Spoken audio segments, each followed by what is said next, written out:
Good evening. We'll call this meeting to order. This is the regular meeting of the Coralville City Council. It is Tuesday, May 12th, 2026. It is 6:30 p.m. And can we get the roll call, please? Mayor Pro Tem Vogelsang. Here. Knutson. Here. Wynn. Here. Peterson. Here. Freeman. Here. Councilmembers Freeman, Peterson, Wynn, Knutson, and myself as Mayor Pro Tem Vogelsang. We are in attendance. Also, City Administrator Hayworth, City Clerk Johnson, City Attorney Olson, and other staff, city staff are also in the audience. Mayor Goodrich is absent this evening. Would entertain a motion to approve the agenda, please. So moved. Second. Who moved? Moved Mike, okay. All right, been moved by Mike. Royce, all in favor? Aye. Opposed? Agenda is approved. Okay. We have two proclamations this evening. I will read both. First proclamation is, put this one here first. It's for Older Americans Month. Whereas Johnson County Livable Community for Success Aging seeks to collaboratively celebrate the lives and benefits of older adults in the communities throughout the county. And whereas May is Older Americans Month, it's a time for us to recognize and to honor the older adults in Coralville and their influence in every facet of American society. And whereas older Americans improve our communities through intergenerational relationships, community service, civic engagement, and many other activities.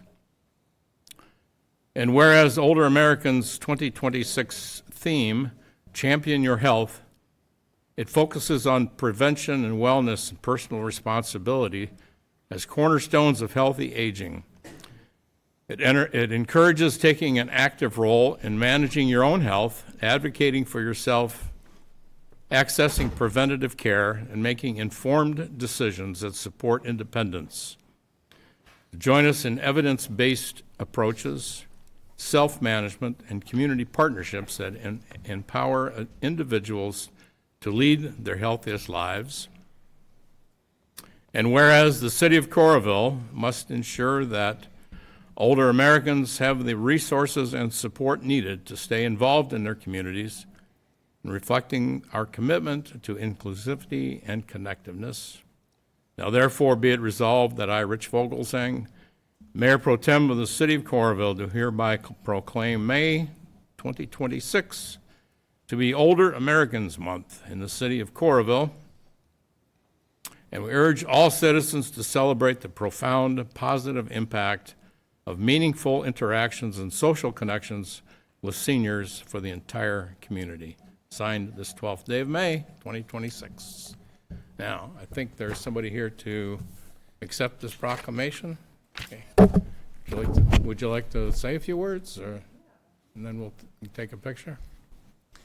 Yeah, hi, thank you. My name is Lisa Parlato, and I'm accepting the proclamation on behalf of the Johnson County Livable Community for Successful Aging Policy Board, or JCLC.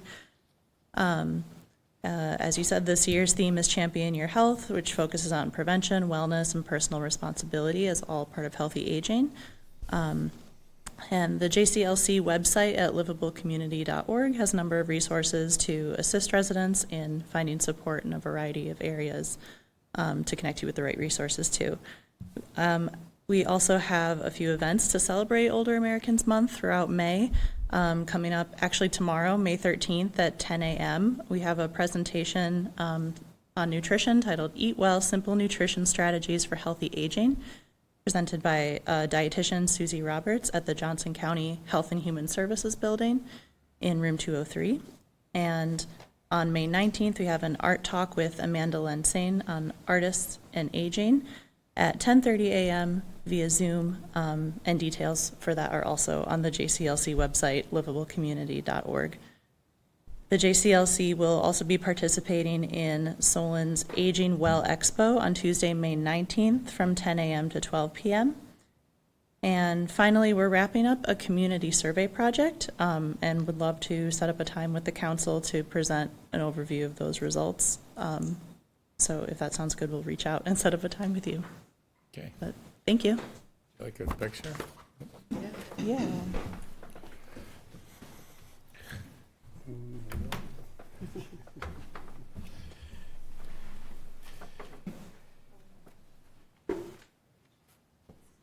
This is important to me because I am one.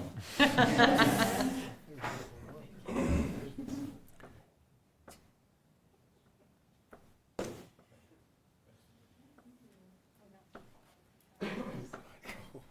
wrote all that down from my mother, not from me. There you go. It's good to have in your tool bag. You get it out whenever you need.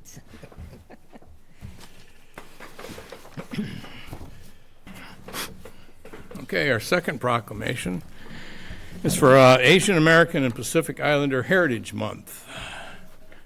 So whereas May is recognized as Asian American and Pacific Islander Heritage Month, it's a time for communities to celebrate the contributions, the culture, and history of Asian and Pacific Islander Americans.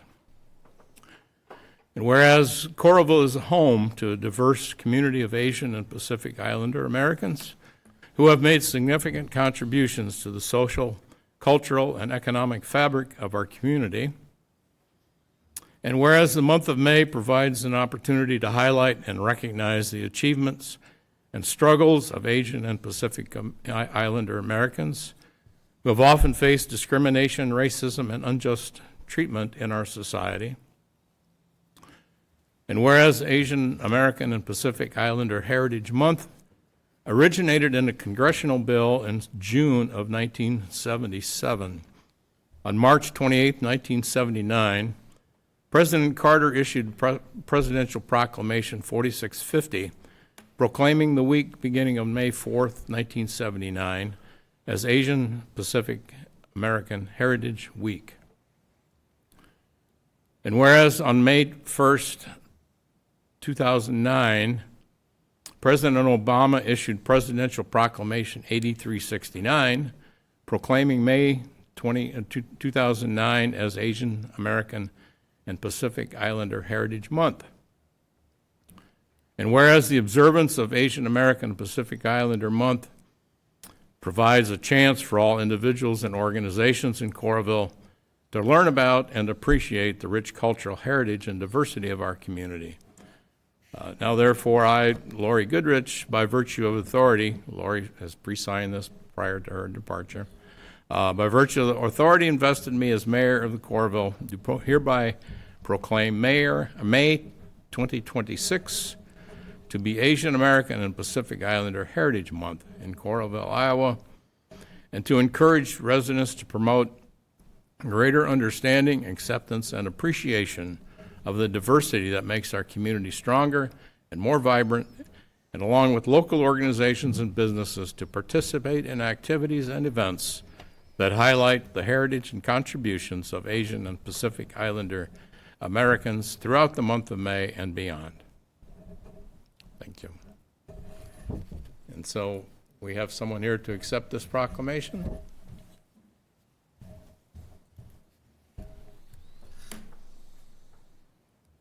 I did not prepare a speech, but my name is Omega Danso, and I am the vice president of our group for Asian Fest. And on behalf of our team and our members, we are grateful to receive this proclamation. And I would like to invite everybody this coming Saturday. It will be at S.T. Marson Park. It starts from noon until 10 p.m.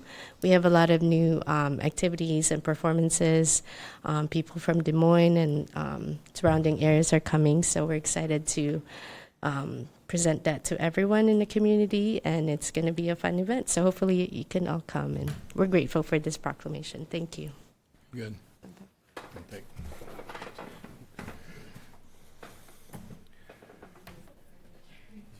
you're gonna go out and take a picture with them?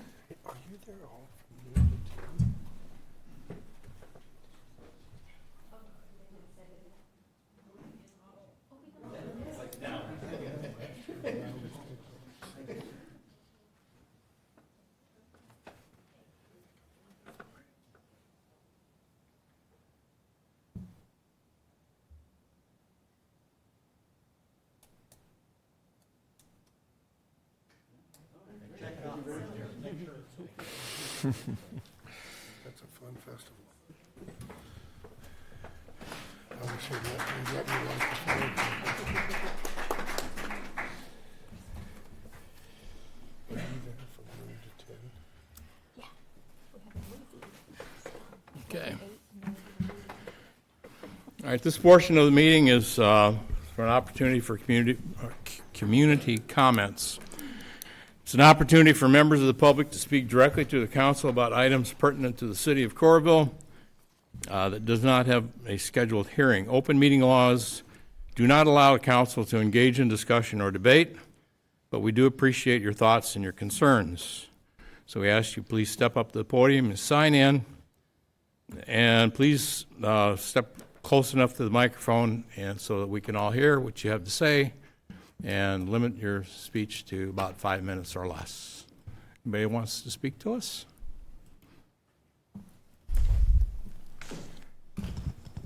It's up here.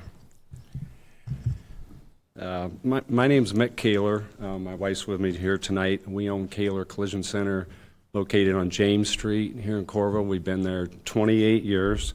We're here this evening regarding the rezoning of the parcel for Caliber Collision on James Street.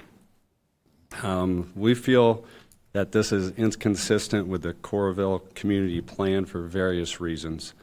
We understand collision repair facility, including ours, is typically zoned light industrial. The proposed area for Caliber sits in a travel-related and hospitality development with currently 6 hotels. Due to the daily operations of a collision center, there's going to be excessive noise levels at times due to certain tools and procedures. And depending on when, there'll be times there'll be paint fumes involved. I understand the property will have a fence around the perimeter of it, which seems a little odd dropping a body shop in between the current businesses that are there. There'll also be outside storage, I assume, of totaled out vehicles, scrap metal.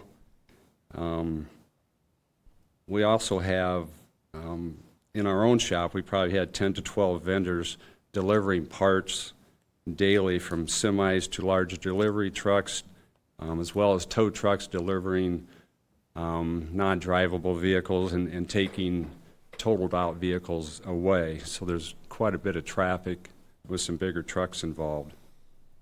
Kind of think these conditions would be unfavorable to surrounding businesses and make it difficult to adhere to the conditions listed in the conditional use permit.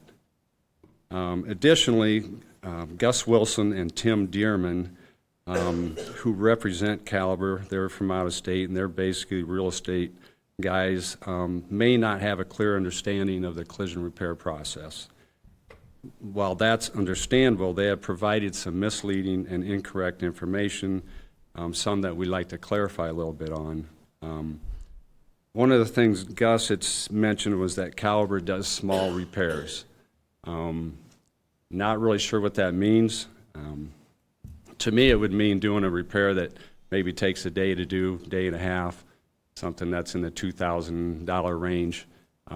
If you go to a medium repair, you're going to be in a $5,000 to $10,000 range, and then a larger repair is going to be upwards of $10,000 to $25,000. So they stated they do small repairs, so I'm a little unsure what they mean by that.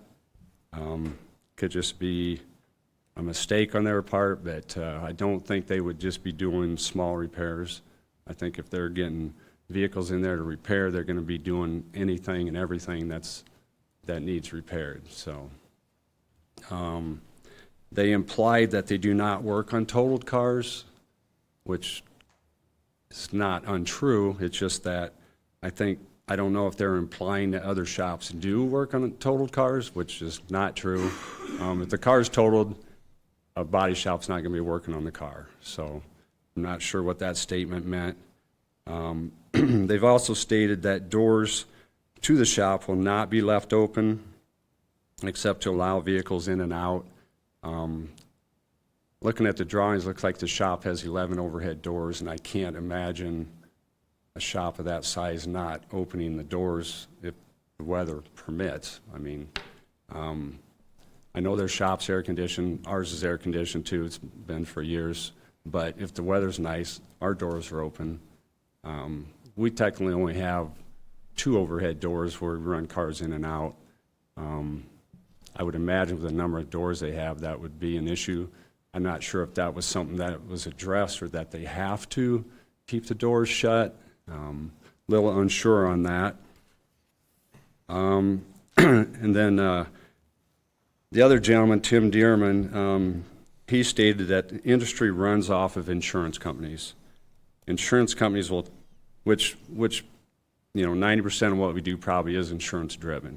So that's not a false statement, but insurance companies will tell their Coralville customers they have to drive 20 to 30 miles to Cedar Rapids to a Caliber, which is kind of both incorrect and misleading. I mean, we are a direct repair shop for probably 8 to 10 different insurance companies, as well as other shops in the area.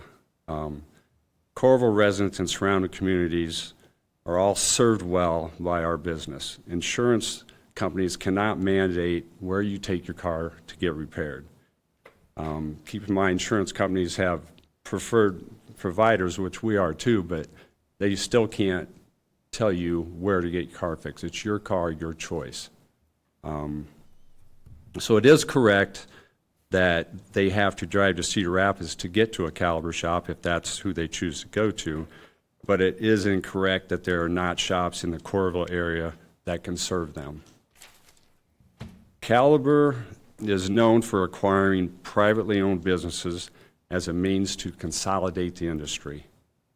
We were contacted at the beginning of 2023 and again in 2025 to acquire our business. We were upfront in letting them know that we weren't interested in doing that. But we did meet with them just to hear them out.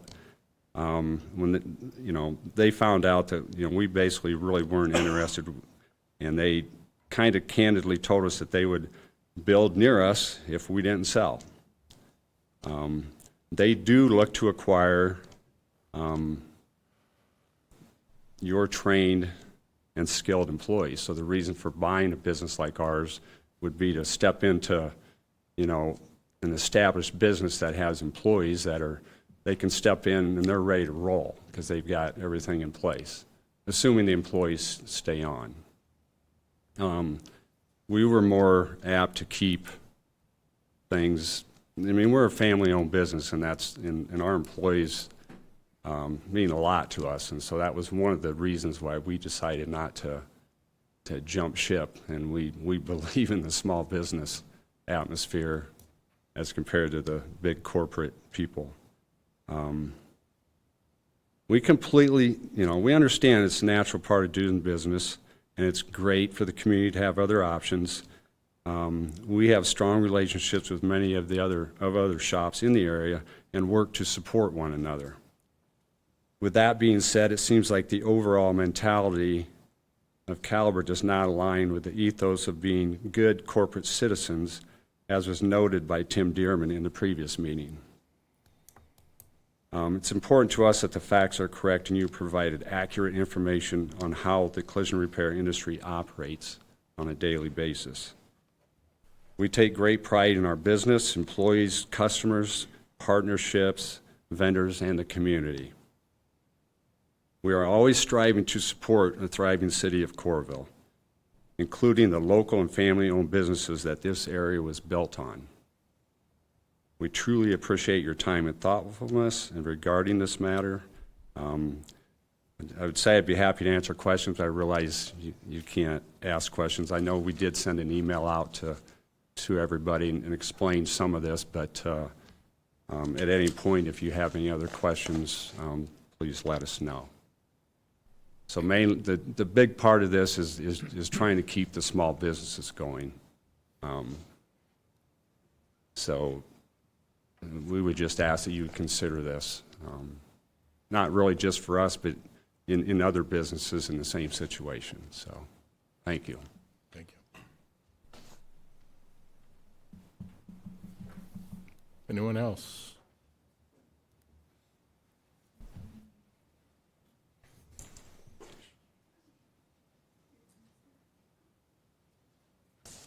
Good evening. My name is Aaron Bertrand. I'm with Old Acre McDonald. We are a developer out of Nashville, Tennessee. We develop for Caliber Collision. Today I want to talk to you a little bit about Caliber Collision and some of the concerns that were raised regarding the environmental noise and the local, being a local citizen to the community. So Caliber Collision is a nationally recognized collision repair facility. They operate, their business is fender benders, collision repairs, body repairs, paint repairs, hail damage, things of that nature.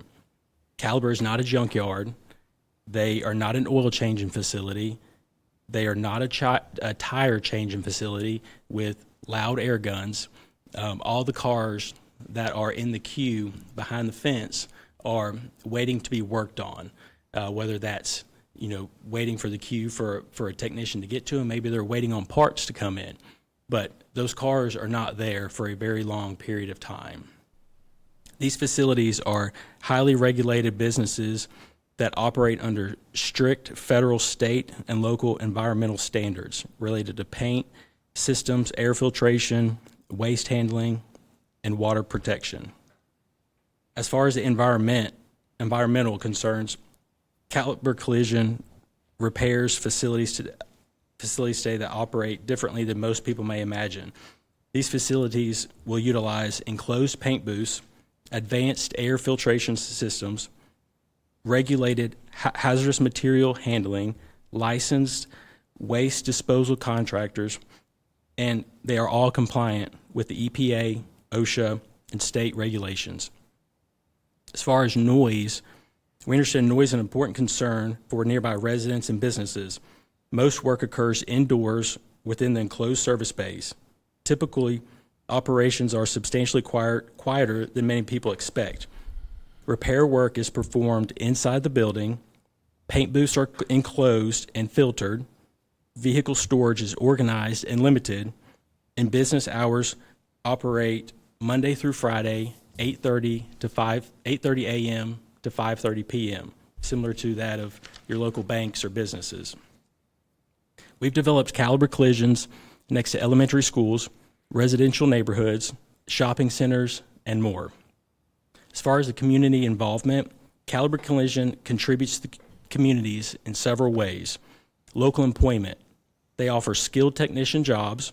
They offer management and administrative positions and career development and training opportunities. A lot of the technicians work their way up through an apprentice program to become an apprentice to a technician. Sometimes they become general manager, regional managers, so it's a place of growth for all their employees. Caliber's nationally is known for their community support, hiring veterans and helping first responders. They have a program called Recycled Rides. They've donated over 550 recycled and refurbished vehicles to individuals in need, reliable on transportation. They also hold food drives every year. They started this program in 2012. Last year, over 1,800 locations in 41 states. They supported 200 plus food banks nationwide. They raised $1.3 million in monetary donations, and 8.5 million meals were collected. Since they started this program, over the last 14 years, 44 million meals have been donated. In closing, we believe this development gives local residents another quality choice to choose from. With competition comes better quality and speed of service, all of which benefit the community. We're committed to working with staff, council, and the community to ensure this project becomes an asset to Coralville. Thank you for the time.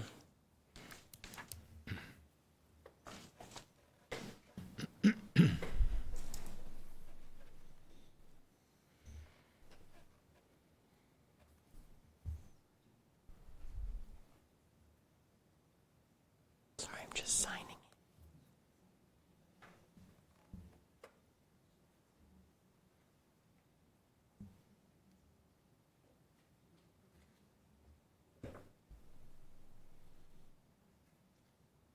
Good evening, Mayor Pro Tem, council members, staff, public.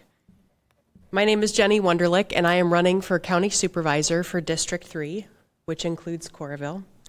I graduated from West High a few years ago, let's just say, and then I headed off to West Point. And after graduating from West Point, I served in the Army as an officer during some unique and challenging times, and I'm incredibly thankful to be home. When my husband and I were considering getting out of the Army, my dad gave a really wonderful open-handed offer to learn the family business back in Iowa City, and we just celebrated 75 years this past Friday and had a huge celebration. It's been fantastic, and I'm so incredibly thankful.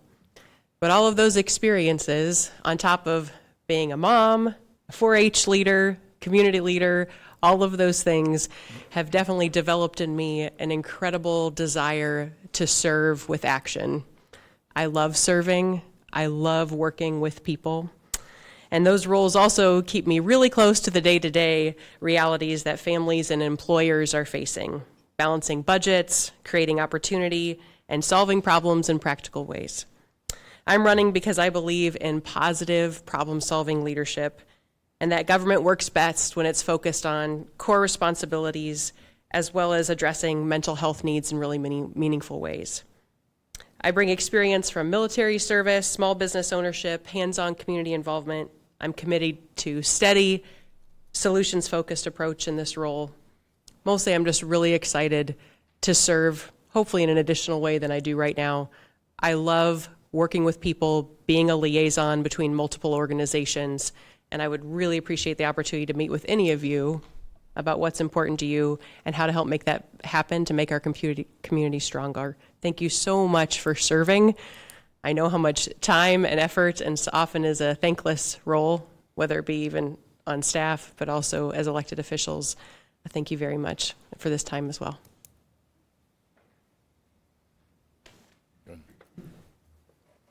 Good evening, and thank you for your time. I'm Phil Hattie. I'm representing the Altmeyer family, who owns the land that Caliber would like to purchase and start their property on. Let me give you, first of all, I guess just a little history. We go back about 8 years when the gravel and rock company from across the road out there wanted to buy the Altmeyer farm. Well, we did not want the family farm, which had been in the Altmeyer family name since 1945. We did not want to turn it into a gravel pit with 200-foot high stacks of dirt on both sides. We went to Kelly, Coralville City Council, and a few others and say, we'll give it to you for a very low price compared to what we could get from the gravel company if you're interested. Thank God they said yes. At the time, it has turned into what people call right now maybe the most beautiful disc golf course in the state of Iowa. And they do wonderful work out there. So the Altmeyer family and Coralville have been working together for quite a long time. We weren't instrumental, but we sold the land to Civco, which is on the property out there with the help of Caleb Wilson of Southgate, and that's another positive property acquisition out there. Coralville needed more land a few years ago for a dirt bike trail on the Altmeyer land. We gave that land to Coralville at no price. So what I'm saying is the Altmeyer family is unbelievably proud of Coralville. Coralville has been very good to the Altmeyer family, and we think the Altmeyer family has been good to Coralville. With that being said, we strongly endorse Caliber and their plans for use on our land and what they plan to do for the city of Coralville. They're a very reputable company, and we believe they will be good for the city of Coralville. He mentioned some of the work ethic problems. No weekend work, a very clean operation, and my wife and I, Elaine Hattie, we've been to a number of Caliber locations throughout just to see exactly what kind of place they run. Regular business hours they have, they train high school kids to possibly go into the field. Their business has never, for the most part, affected any other businesses. The Caliber name is very reputable and known nationally. So with that being said, we, the Altmeyer family, believe Caliber will be good for Coralville, and Coralville will be good for Caliber, just as it was with the Altmeyer family in Coralville. We strongly endorse Caliber and hope you vote accordingly. Thank you very much. Thank you.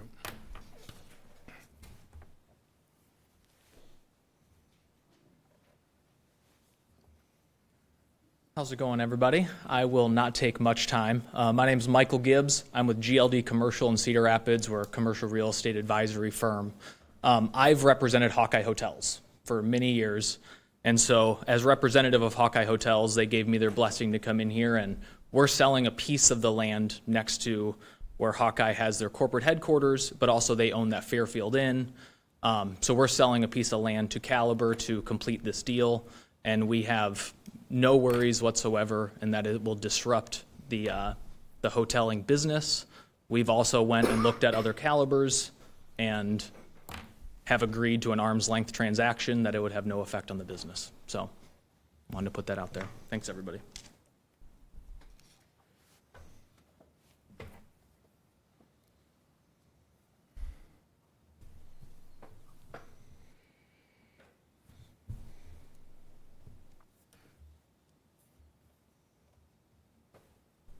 Taking longer to write than it did to speak.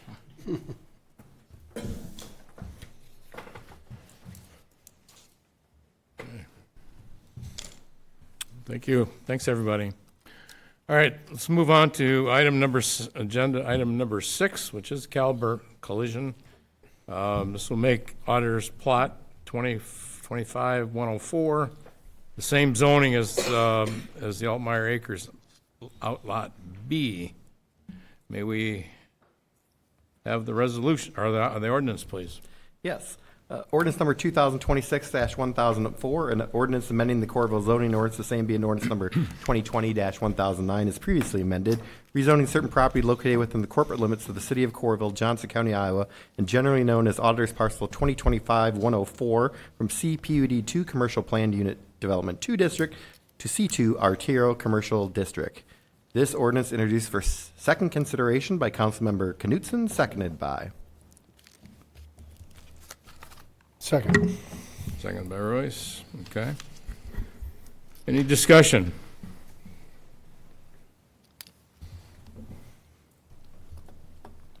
Are we going to have Dave kind of go through this again for us? Do you have a report? Sure. So the final plat that's under consideration this evening depicts the final boundaries for future 1 for Caliber Collision subdivision. The final plat includes neighboring parcels 2 or neighboring parcel 2025104, which is being acquired for lot 1 to meet lot width to depth ratio requirements outlined in city code. Enclosed is a plat of survey that's been provided to council describing parcel 2025014 for reference. Also enclosed is an Alta survey which depicts Outlot B, Altmeyer Acres. Outlot B, Altmeyer Acres is currently zoned C2 Arterial Commercial. Parcel 2025104 is currently zoned CPUD2 Commercial Planned Unit Development 2 District. Together, Outlot B and parcel 2025104 make up what will be Lot 1 Caliber Collision as shown in the final plat. So here's the Alta survey that I referenced showing Outlot B, Altmeyer Acres. This small 8,000 square foot parcel is being purchased to add to this lot. Chapter 165.284F.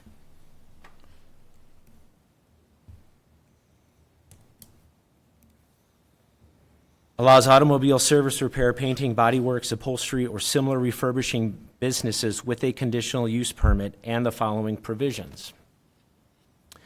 There's no outside storage of parking or vehicles except for vehicles awaiting repair or being repaired.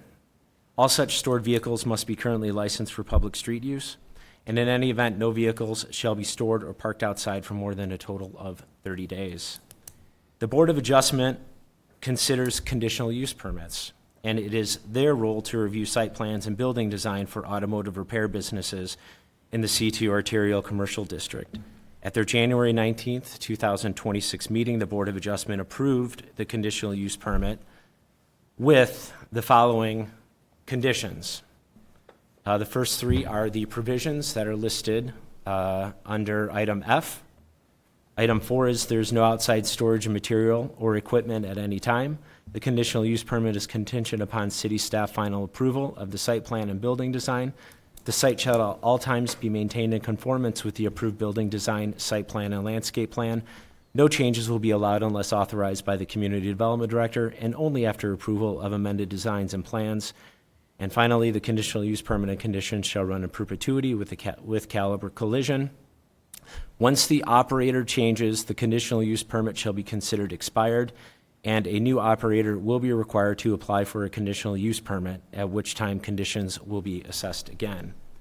The role of City Council in this request is to determine whether rezoning parcel 2025104 is consistent with the Coralville Community Plan. The Coralville Community Plan identifies this area as regional commercial. Automotive repair facilities are allowed with those provisions in regional commercial land use designations, and also with conditions, as noted in our city code, which the city code has been in place for decades, which allows for automotive body works businesses with conditional use permits in the C2 Arterial Commercial District. So staff does find the request is consistent with the Coralville Community Plan and land use designation of regional commercial. Regional commercial uses are intended to accommodate developments that draw in a more regional function and customers from neighboring communities. And staff has also reviewed the final plat, which has already been voted on for consideration. So again, I would just reiterate that the only thing before the commission this evening is the rezoning of that 8,000 square foot parcel of land that's being included with this. As a matter of fact, if that were not included, if that small parcel were not being rezoned, it would still be used commercially, but this item wouldn't even come before the city council. This item would have otherwise been handled entirely by the Board of Adjustment. We did have, the site plan was reviewed by the Planning and Zoning Commission. I would also note that the conditional use permit was reviewed by the Board of Adjustment. Both meetings, city staff sent out public notices to all property owners within 200 feet, and nobody was in attendance at those meetings to speak to this item in particular. That's all I have. Thank you. So we're talking about a little piece, 2/10 of an acre, basically. Correct. That's it. Okay. I'd just like to note the difference between the C2 zoning designation, the I2, Mr. Kaler, I think, is probably in an I2. In I2, you can have this type of business without a conditional use permit, so they don't have to go through the same. They don't have to go through the same hoops. Since it's in a commercial district, the council has written the ordinance to say those three items. When I first started here, it was just allowed in a commercial district. This was added for outside storage issues that were happening in some other, not Mr. Kaler's, different businesses. I just wanted to put that together. So that's the difference. In an I2 district, they would not have to get a conditional use permit. In the C2 district, they do have to. So that's one of the differences between the two zoning designations. And these are adjacent, right? I mean, Civco is industrial? I believe that's correct. That is correct. Civco is immediately adjacent to the northwest, and that property is industrial and industrial zoned. Civco has a manufacturing as well as a distribution component. Could we rezone this industrial if we wanted to?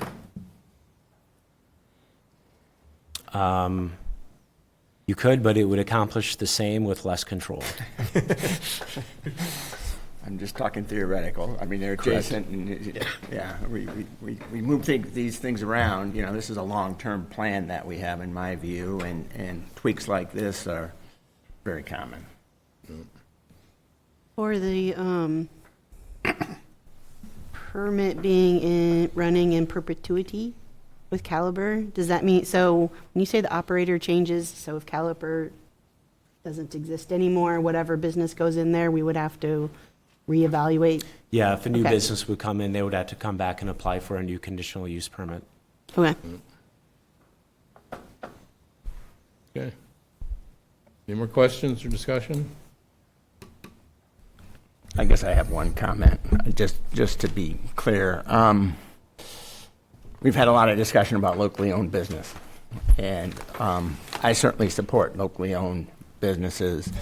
I think as a citizen, we should all do that. And I would advocate for that. And, you know, my wife and I are looking at carpets right now, and Randy's Carpets, obviously locally owned, very good to Houses in the Homes, which is near and dear to our heart, and you know, we want to support them, so we're just going to go to them. You know, could we look at other, maybe larger providers or businesses? Sure, we could, but I think as a citizen, you know, we want to support locally owned businesses that way. As a council, I think we have to separate ourselves from that decision and do what's best for the city. And you know, I'm actually, if we were to deny this, would be a little concerned about our legal liability. So I you know, from everything I've learned, or I've heard and understand, I just want to be upfront and say I don't, you know, I think we have to separate those two, and I plan to support this ordinance.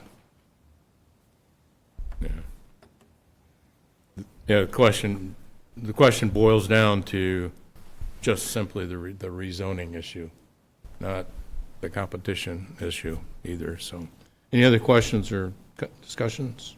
I don't have a question, but I do want to make a comment. The vote, well, the way that I vote at the last meeting, there's a reason for why I voted that way. I feel that as a council, I did not have enough information as far as how this go about. I just need to learn more how we do this as a city. And so with that vote, it lead to us having deeper, more detailed discussion. And in turn, we learn more about how we go as a community moving forward. And so I really appreciate staff taking the time, answering all of our questions, you know, educating us in how we do things as a city. And like Mike said, I am always in favor of supporting local businesses. You know, people who live and work in our community, that first and foremost. But at the same time, when we sit here and make decision, we have to be able to separate our own personal feeling, you know, and the job that we have at hands. And so I want to say that the way that I vote had nothing to do with how I feel. It's just that I didn't feel that I have enough information to vote the way that, you know, that needed to be voted.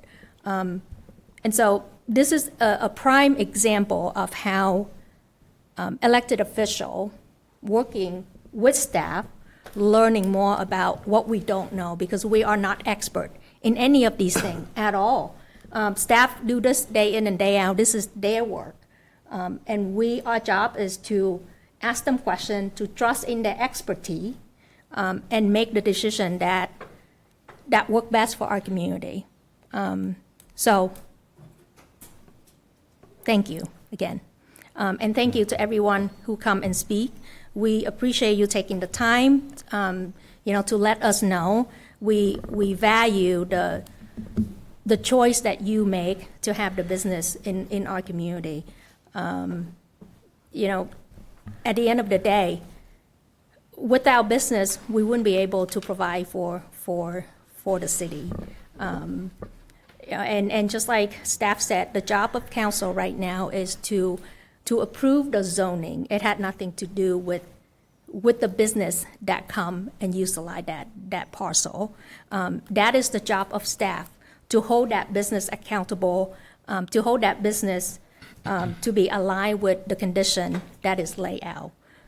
So that's, I just wanted to make sure that that is clear.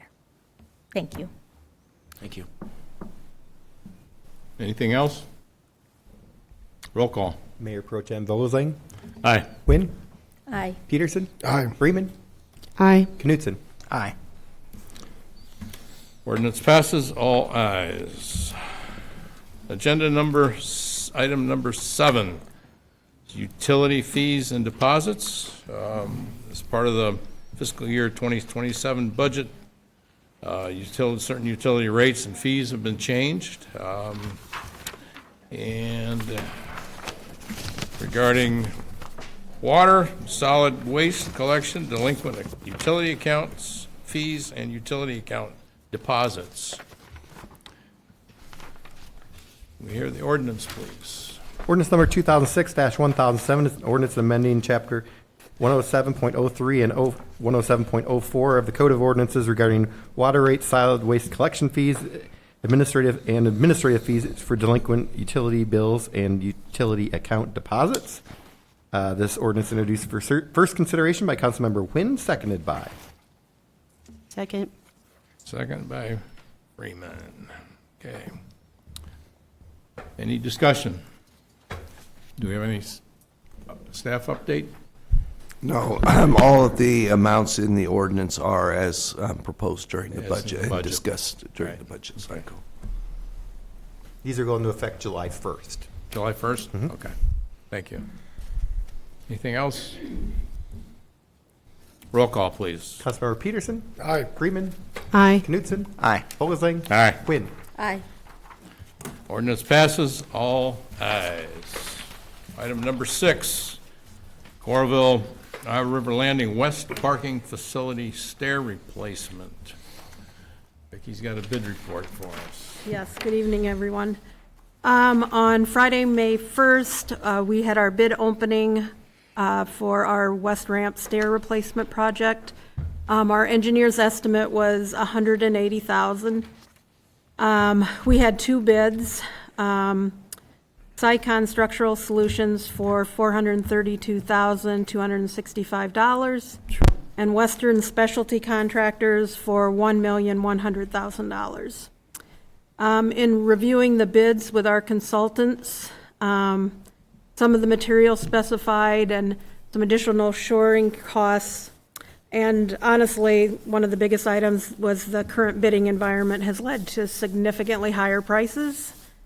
So at this time, the parking department is recommending that we reject all bids and go back and work with our consultant to see if there's a way that we can reduce the overall cost of the project. Okay. Any questions or concerns? Discussion? I'd say that's a little bit more than 10% over the engineer's estimate. Yes. Yes. So which steps are these exactly? These would be the South Stair Tower steps. It goes up to the clinic? In the ramp, yes. In the So they're ramp? not connected to the clinic, but they Okay. are the They're in the ramp. stair tower from the upper levels of the ramp. Okay. So it's just, how many floors is this? 3? 4, 4 floors, okay. when you go to ground level. Okay. I guess I used the steps on the, what would be the east side, and Right. they seem fine. These are a little bit broken down, I take it. Yeah, there was some difficulties with the specs. Difficulties, okay.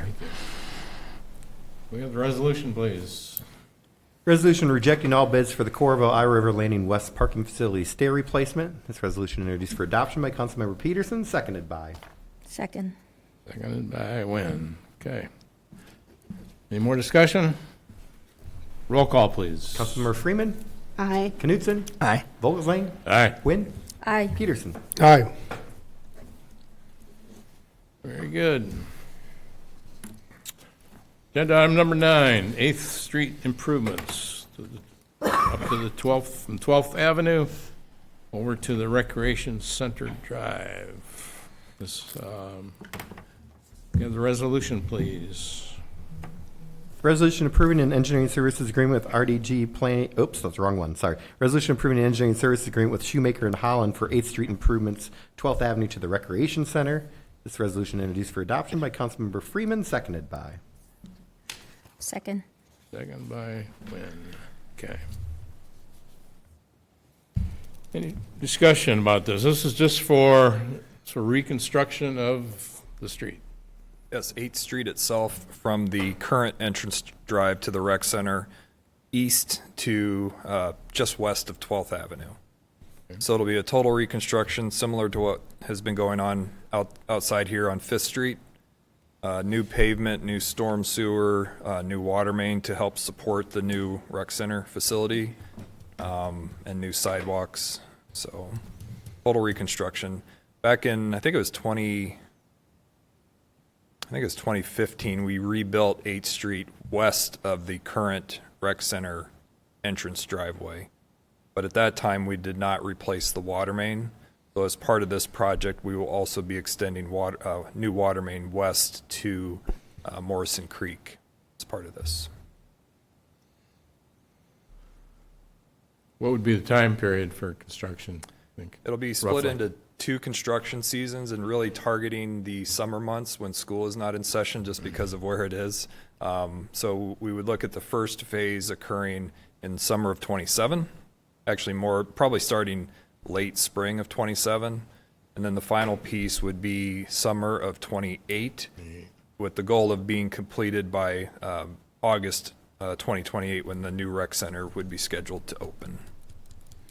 And we would be having to coordinate tightly with the rec center contractor as well as far as access to the site, always maintaining 2 access points. Again, avoiding the school calendar completely. So. A lot of moving parts. Yep. Why not wait until we're done with the rec center? I think the concern there would be it would be similar to what we have out here on 5th Street where we have a facility and now suddenly we can't get to it. We would be having to detour traffic. And I think it just, the way it can be pieced together makes sense. And there's really no way to do it all as one large project. Even if we were to wait till after the rec center and try and pick the summer after that, the extents of the project are just simply too long to knock out in one summer. We also want to help coordinate with the construction of the rec center because there is certain parts of the rec center excavations and et cetera that can be coordinated with the road. So there's a lot of natural, and Shoemaker Holland is the engineer on that project as well. So that'll give us good coordination between the street and the rec center project. And by coordination, perhaps you also would suggest it's a little more cost efficient to do it that way. Yeah. They have a lot of the information already, from survey and et cetera, that they can make use of, and they'll be working with both the architect and the contractor as well. And so that'll help them coordinate to make sure that the timing and the extent of each project is really maximized. Yeah, it would make sense to me that they would be able to tie into the water main and everything as it is exposed and open instead of having to excavate into it once it's already in place. So, yeah, I mean, it seems like it makes sense. So. Does project like this, since the street is right in front of the school, do we need to coordinate with the school besides looking at their calendar at all? We will keep them in the loop, but we're not proposing, changing driveway locations or anything like that. One thing we will be looking at is, I'm trying to think if the sidewalk the sidewalk that goes through the school driveways, the entrance and exit, I can't remember if the easterly sidewalk is over width currently, but our plan would be to make the sidewalks at least 6 feet wide, which would be similar to the south side of Fifth Street, if you've walked that at all. The north side out here is 8 feet wide. And we are looking at making the portion along the rec center side 8 feet wide, just to support additional pedestrian space, so. The other part of it that we're doing with the school district is making sure that the crossings between the two facilities make sense so that you're going from one to the other, because we get a lot of students and family members and others going back and forth between the buildings, but also the parking lots are used jointly. So we want to make sure that those crossings make sense, and we've talked to the school district about that as well.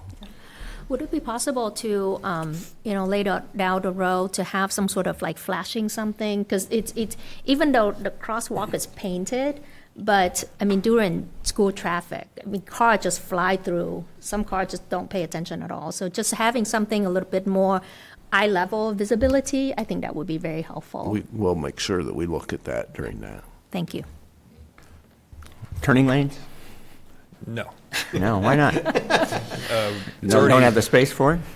Well, kind of to High's point, one thing that a turning lane would introduce is it would widen the pavement, make for a longer crosswalk, and during all but the most busy of traffic times there, now you have a pavement that is 3-lane wide, and we know just from driver behavior that encourages higher speed.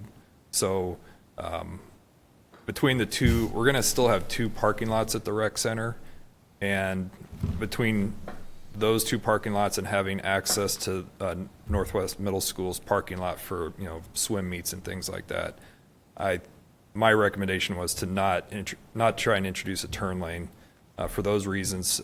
Plus, just the corridor is already fairly narrow, and that would add roughly 14 feet of additional width within a fairly constrained right-of-way as it is. So.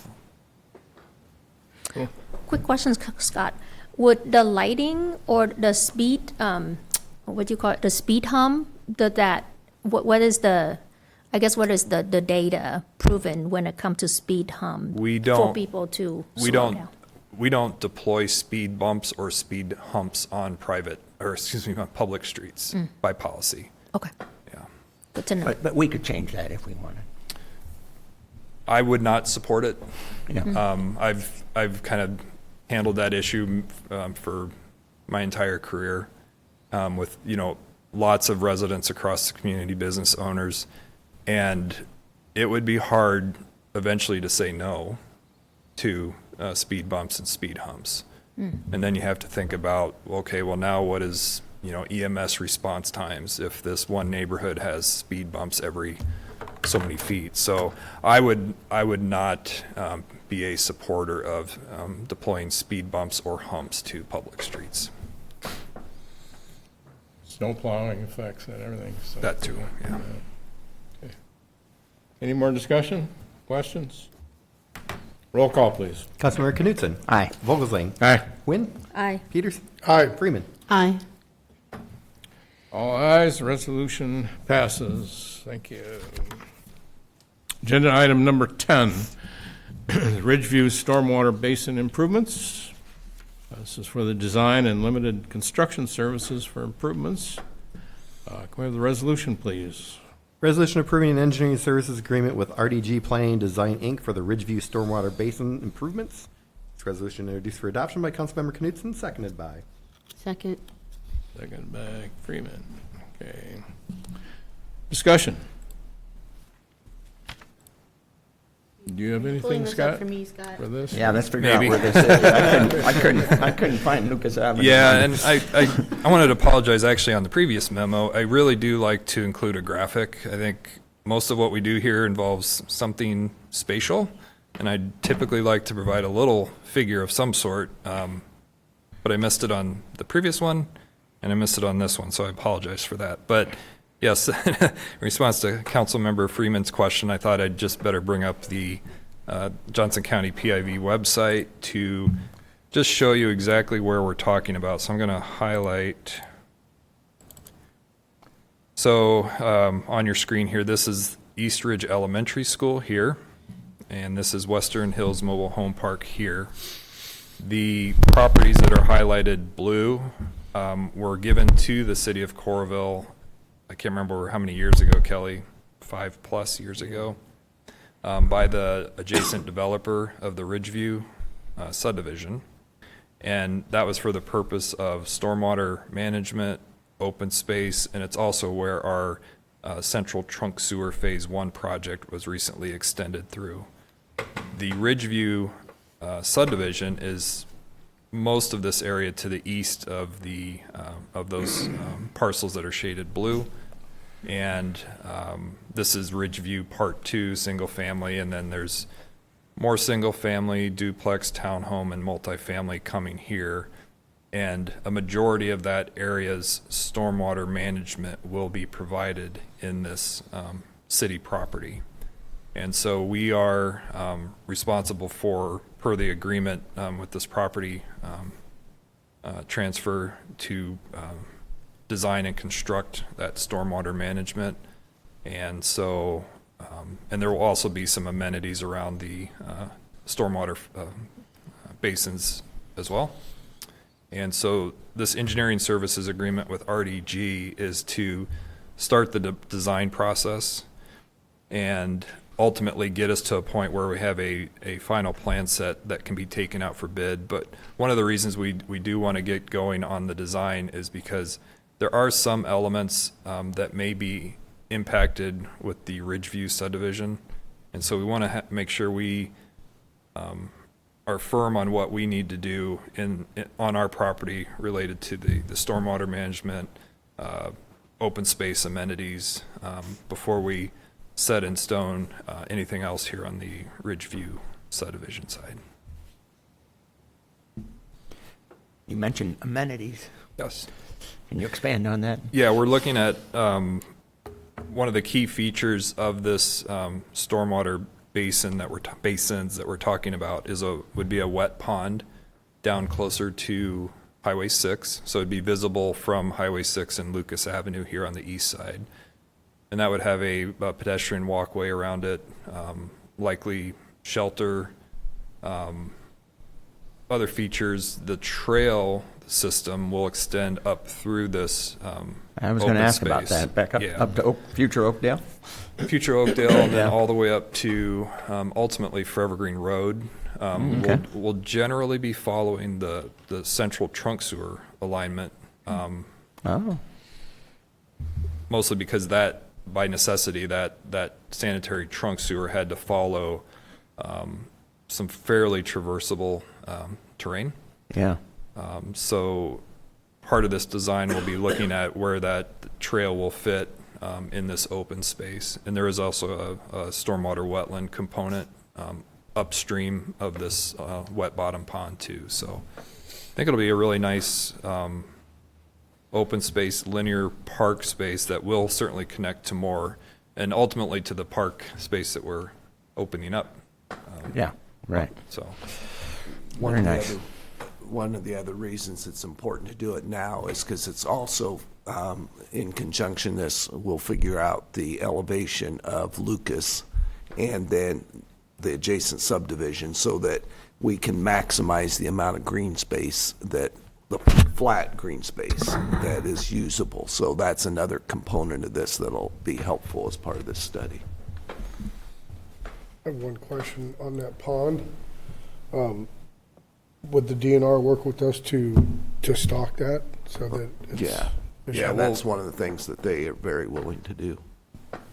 Yeah, the goal of that wet pond is just to ensure it's deep enough to support fish habitat, not be a maintenance challenge for us. So I've heard people, the one that's directly to the east, that pond gets a lot of fishing, and they do very, very well on that pond. So hopefully this could be just another addition to that. So you use the term wet pond. Wet pond. What's a dry pond? I could change it to say wet stormwater basin.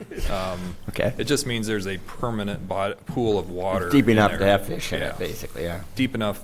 But Yeah. when it comes to stormwater management, you can have a dry bottom basin that is Yeah. dry. It's At certain natural times of year. grasses, but it's just designed to hold stormwater runoff events, and then it goes dry again. Right, right. This would be a pond. It should be a pond. Yeah. Okay.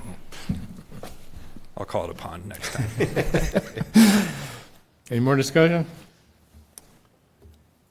Thanks, Scott. Roll call, please. Councilmember Vogelsang. Aye. Wynn.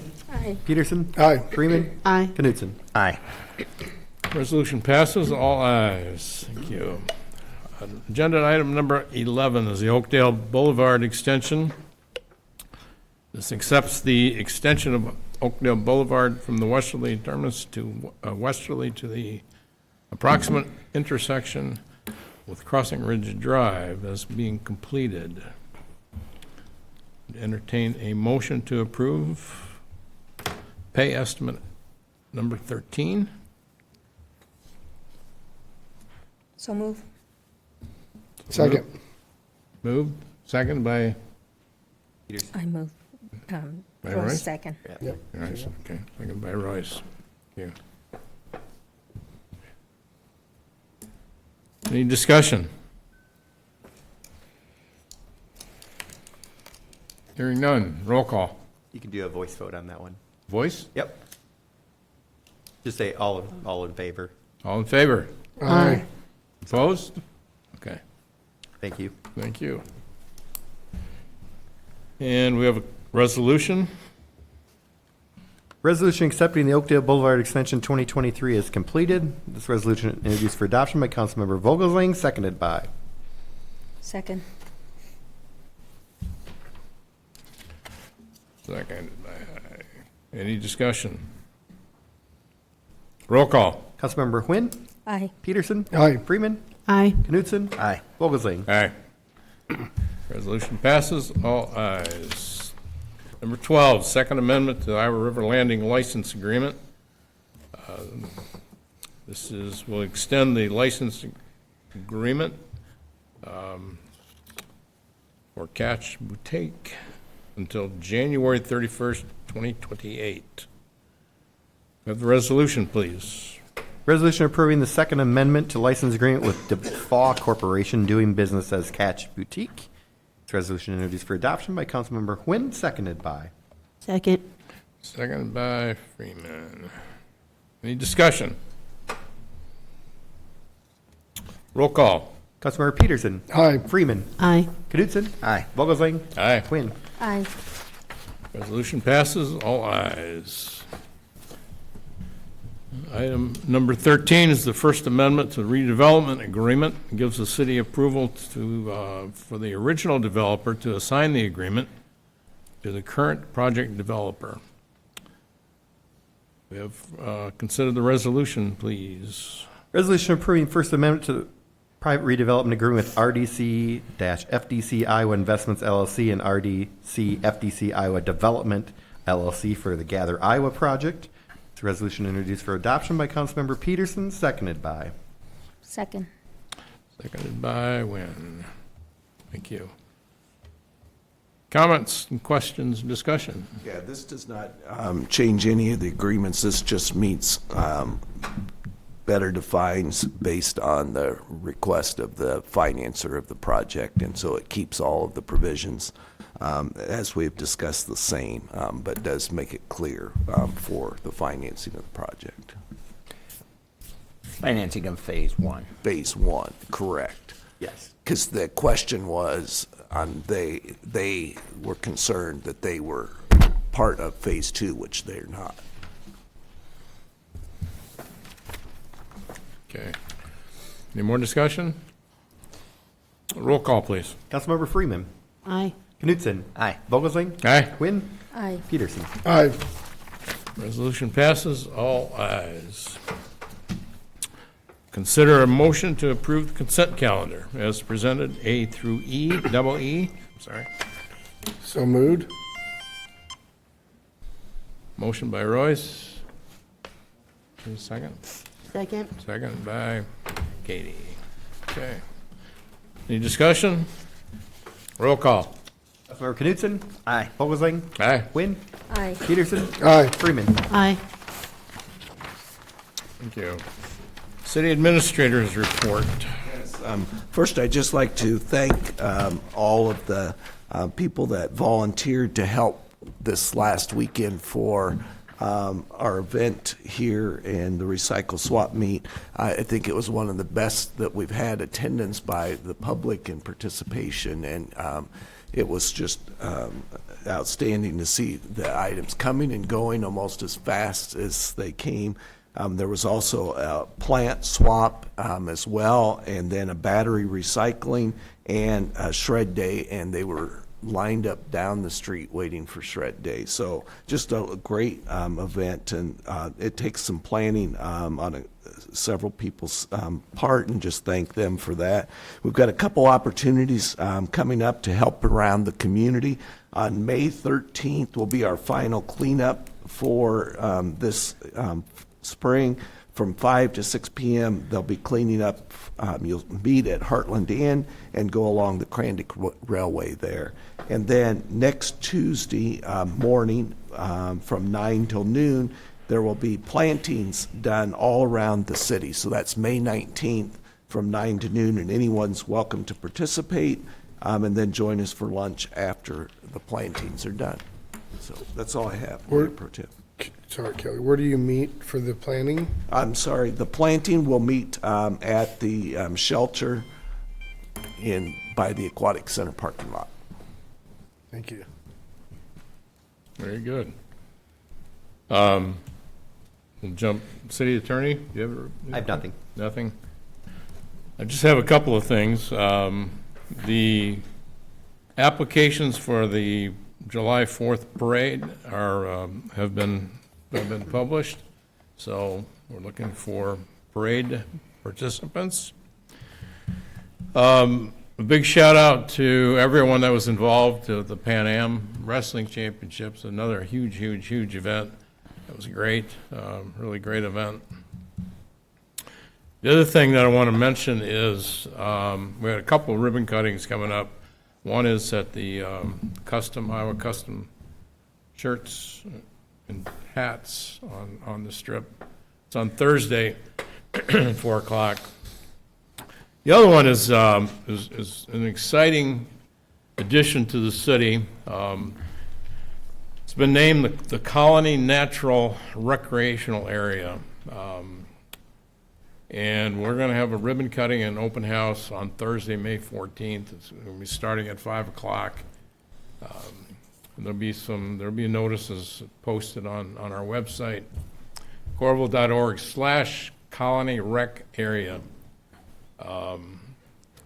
It is a remarkable piece of property. There's no vehicles allowed right now. I mean, it's a walk only. It's a nice way to hike. It'd be about a quarter of a mile hike from where you park to get up to the area where we're going to have the ceremony. The directions, you have to go on Forever Green Road and then go south on Jones Boulevard to the end of Jones Boulevard. And there'll be parking there, and then you'll be able to get up to the cleared area for the ceremony from there. So really, it's a phenomenal piece of property that the city has acquired, and I encourage everyone to check it out. So, committee report, council people reports. You want to start? City attorney. Council person. Oh, okay, I missed that, sorry. I didn't say much. I jumped. I got flipped. paid. Okay, you flipped them.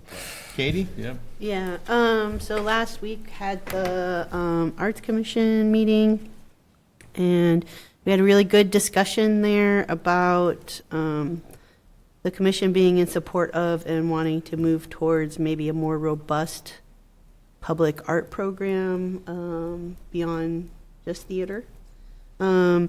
So there's going to be a lot more discussion around that with specific asks coming to the council, like a potential intern.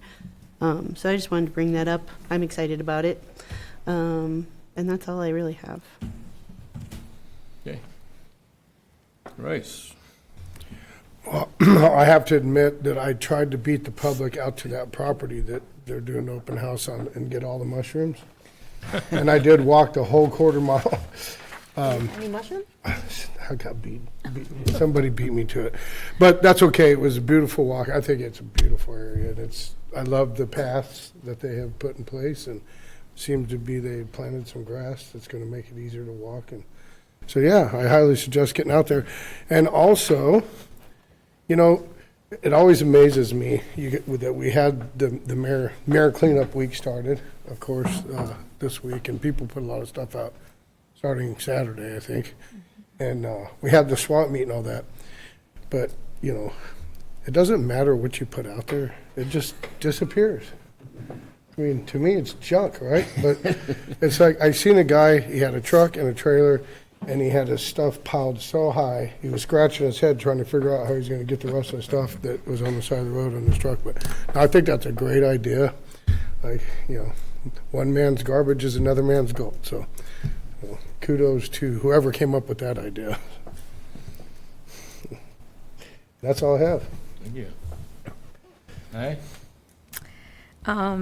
I'm not sure if this is the first year that the city have the recycling swap, you know, the weekend before the mayor cleanup week. I think this is the first year. We've tried to do that every year. We had a couple that it didn't work out Okay. calendar-wise, but the intent was always to have it right before, so that's kind of your Yes. other option of not putting out on the Yeah. curb. I think if we can continue to find a day that work best in this order, I think that work out much better. The traffic that we see on Saturday, you know, at the recycling swap is due to people knowing that, you know, these are the stuff that is useful. You can bring it here first before put it out to the curb so that it end up in the landfill. So, and It's just- really, I mean, it's exciting because you can tell people there's items people need. Yep. You know, and so Absolutely, yeah. it really is helpful. Yeah, and there was some beautiful items there. Yeah, there was a beautiful dresser that people were just like, I need to find room in my room, you know, in my house to put that dresser. I don't need it, but it's pretty.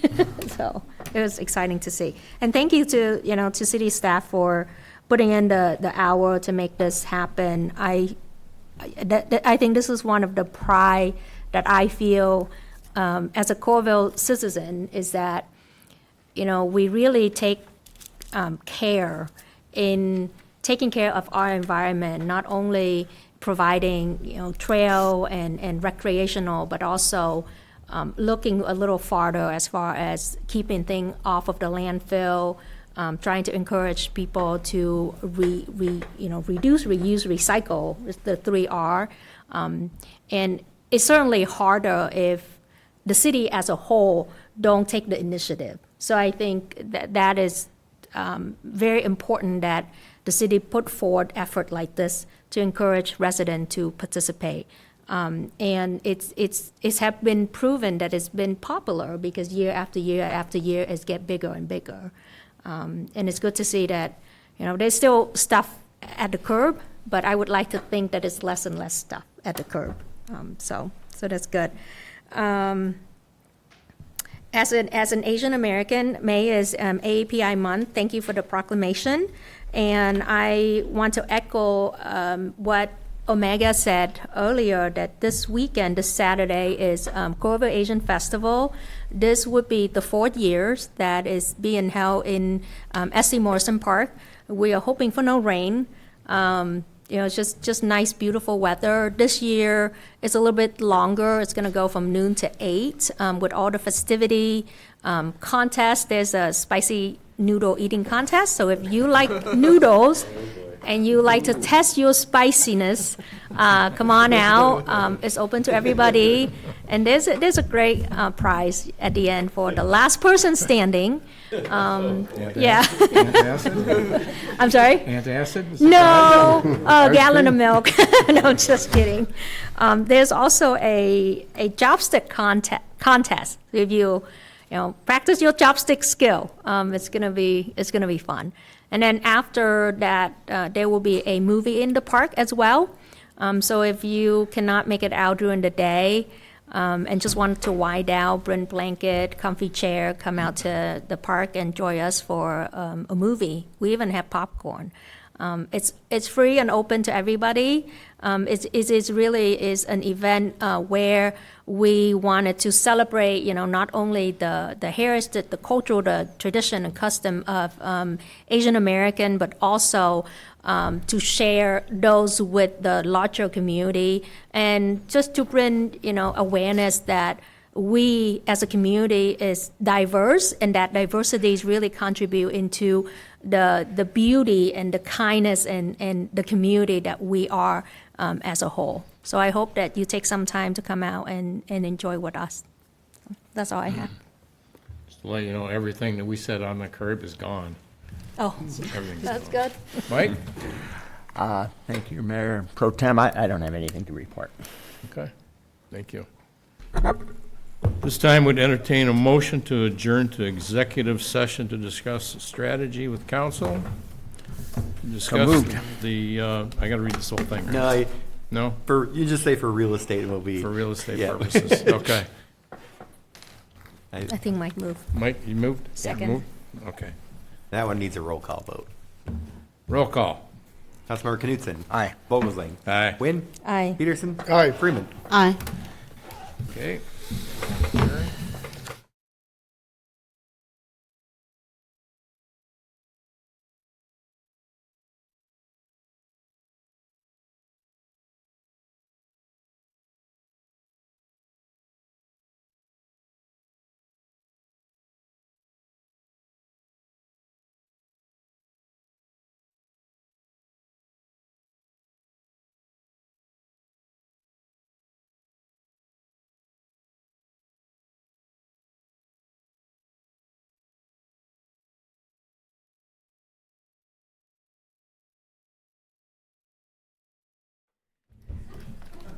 Motion to adjourn? Second. All right. Oh, he's got to read Go back here. Okay. Yeah, and entertain a motion to adjourn. You made the motion. Did you reconvene? We are reconvened, yeah, we're reconvened. Motion to adjourn. We're reconvened. Okay. Motion to adjourn. Do we have a second for adjourn? Second. Okay, all right, Katie did, okay. All right, meeting is adjourned.